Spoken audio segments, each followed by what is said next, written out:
जनाब स्पीकर, आज जो बजट की स्पीच है, मैं उसके ऊपर इस ऐवान को और अपने जिस इलाके से मैं बिलोंग करता हूं, उनकी तरफ से मैं बात करना चाह रहा था। लेकिन क्योंकि आज मुल्तान से ही हमारे इस हॉल के में बैठे हुए मेंबर साहबान ने एक सराइकी सूबे पे बात की, मेरे बजट की तकरीर के अंदर भी ऑब्वियसली उसका हिस्सा था, पर मैं अब उनको जवाब भी देना चाहता हूं और मैं चाहता हूं कि मैं पहले सराइकी सूबे से बात करूं।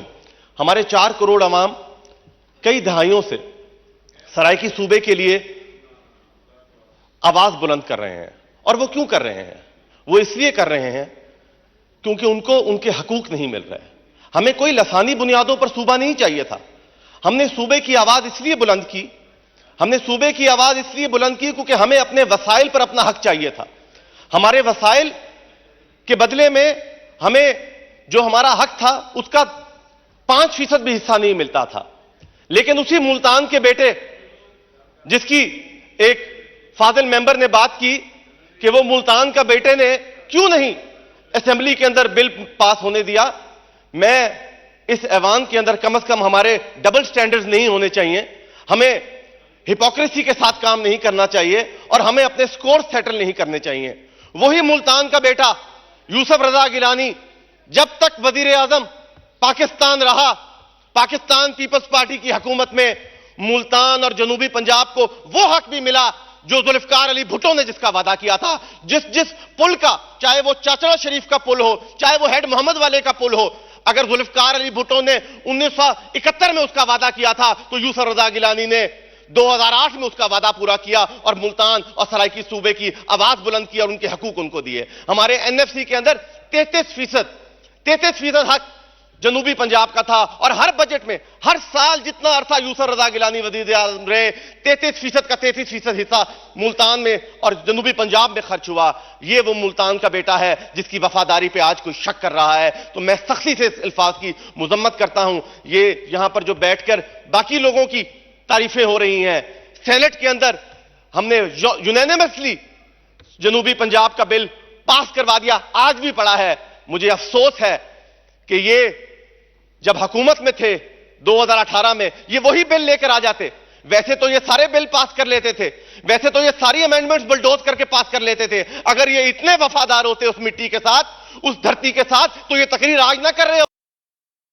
जब मेंबर बनकर आए थे, इनको चाहिए था कि ये तब तकरीर करते और तब जनूबी पंजाब की बात करते। ये आज बात कर रहे हैं, इनको आज एहसास हो रहा है क्योंकि इनको वापस जाना है, इन्होंने वापस जाकर अपने वोट लेने हैं। हमारा दुख ये है, हमें अफसोस इस चीज का है कि कभी सराइकी पार्टी बन जाती है और हम सराइकी लोगों को ये लॉलीपॉप देकर यहां पर आ जाते हैं कि हम तुम्हारा सूबा बनाएंगे और यहां पर बस मीठी मीठी बातें करके, तकरीरें कर उनको लॉलीपॉप देकर हम खुश कर देते हैं और प्रैक्टिकली कुछ नहीं करते। अगर प्रैक्टिकली सराइकी सूबे के लिए, जनूबी पंजाब सूबे के लिए अगर किसी ने कुछ किया है तो वो पाकिस्तान पीपल्स पार्टी की हुकूमत थी। वो यूसुफ रजा गिलानी साहब जब वजीर आजम थे तब वो अमली तौर पर बनाया गया, तब वो कमेटी बनी गई, तब उसका बिल ले किया गया, तब पार्लियामान ने उसका बिल दिया और तभी वो सेनेट में गया और आज भी वो सेनेट में मौजूद है।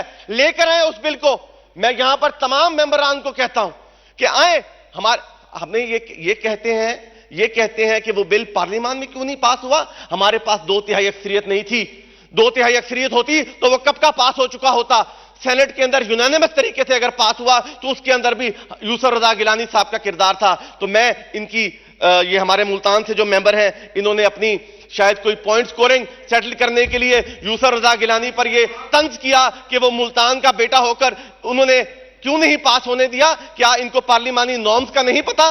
क्या इनको नहीं पता कि कैसे वोटिंग होती है? और ये कहते हैं कि आप क्यों नहीं पास कर रहे? आपने गलत बात की थी यहां पर और मैं इसका जवाब आपको दूंगा। और इन्हीं जैसे लोग हैं, हम आपस की जो लड़ाइयां हैं, इसी वजह से हमारे इलाके के लोग पिसते हैं। हम कितना बड़ा दिल कर लें, लेकिन ये कुछ छोटे लोग जो हैं वो अपनी छोटे फायदों के लिए ऐसे ऐसे जो मौसम जनूबी पंजाब है उस पर जब इल्जाम लगता है, इस ऐवान के अंदर जो ये पूरा ऐवान मैं समझता हूं यूसुफ रजा गिलानी को कदर की निगाह से देखता है, हम कतई इजाजत नहीं देंगे कि ऐसे शख्स जिसकी जमहूरियत के लिए, इस ऐवान के लिए, इस डेमोक्रेसी के लिए, इस आइन के लिए जिसकी कुर्बानियां हैं, कोई उठकर यहां पर उस शख्स के ऊपर बात करे, मैं कतई इसकी इजाजत नहीं दूंगा। और मैं ऐवान के दोस्तों से भी मुजम्मत से रिक्वेस्ट करता हूं, ये इनसे ज्यादा कोई नहीं जानता यूसुफ रजा गिलानी को।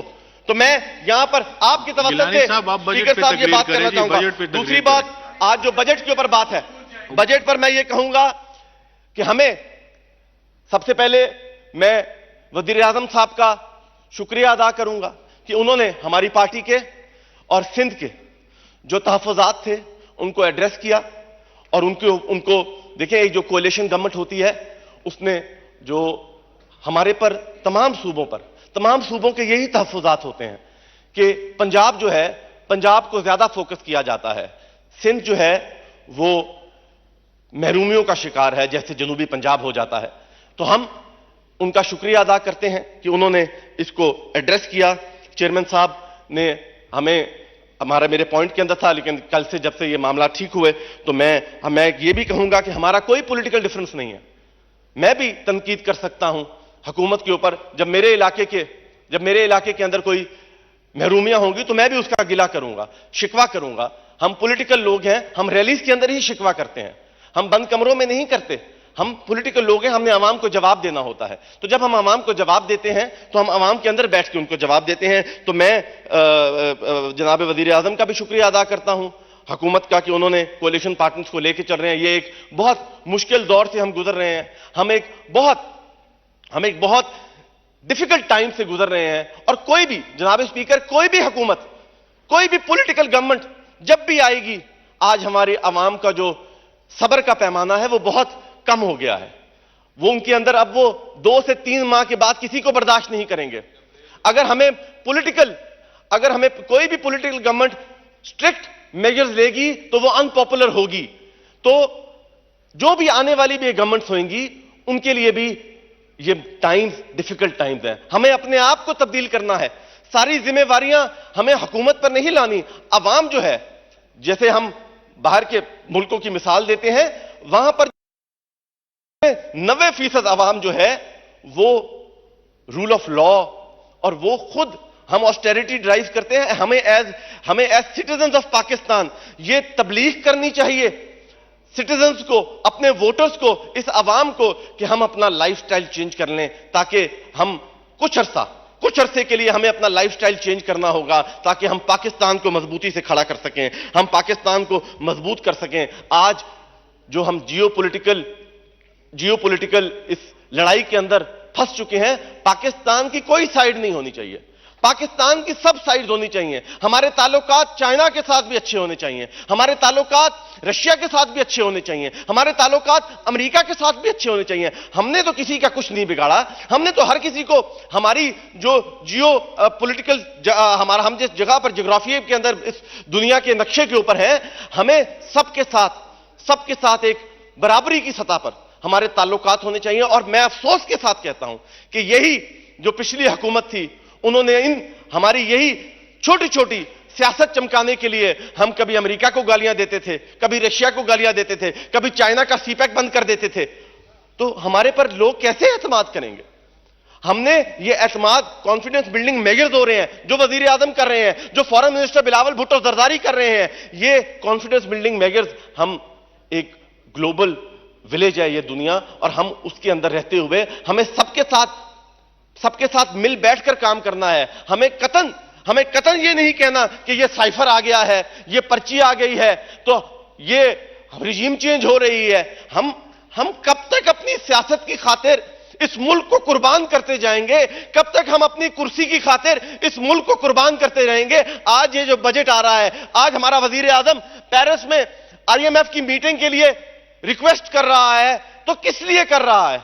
एक जो प्रोग्राम साइन हो चुका है वो प्रोग्राम हॉल्ट कर दिया गया। क्यों किया गया?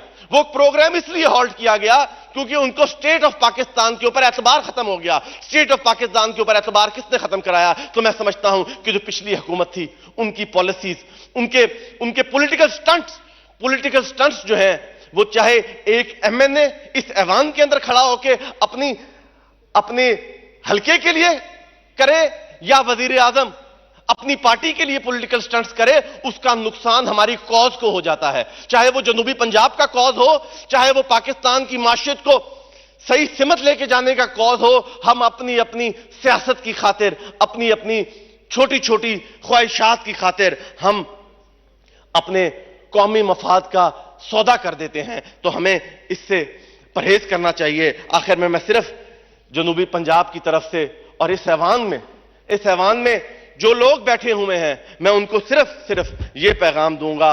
ये वैसे तो हमारी मैशियत के लिए भी शेर दुरुस्त है, लंगदे लंगदे हौले हौले कन विच ताना मारी वेंदेन, लंगदे लंगदे हौले हौले कन विच ताना मारी वेंदेन, सुते शेरों हुण तां जागो बांदर झोंक उजाड़ी वेंदेन।